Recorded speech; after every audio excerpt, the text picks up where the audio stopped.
Hi, my name is Natalie and I'm one of the senior clinical trainers at Harley Academy.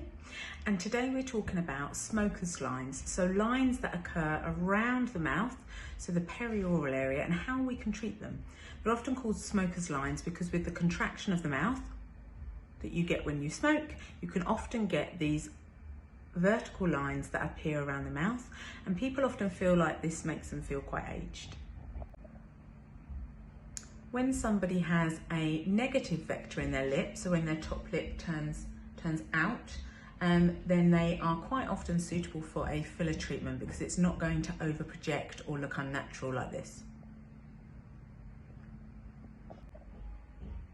When we use filler around the mouth, we often recommend using a cannula. A 25 gauge 38mm cannula has more evidence than most to suggest that it is safer than a needle because it is blunt and it is not as sharp, so therefore it reduces the risk of vascular occlusion.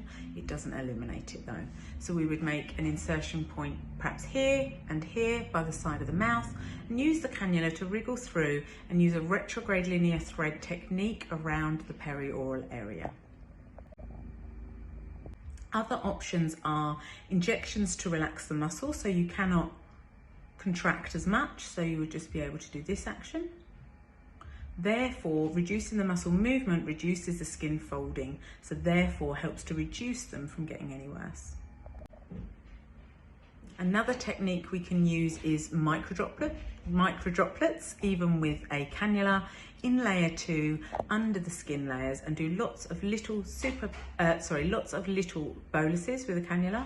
You can also use a needle, but this can be quite uncomfortable. Obviously, we numb the area with a topical agent, and all of our products have an anaesthetic in as well. So our filler and our skin booster treatments have a lidocaine in to help make this more comfortable for you. Another alternative can be to treat the lips themselves, treating the area called the vermillion border, which goes around the edge of the lips. This can be done if there is lack of shape or structure with aging, and is something that can be really effective.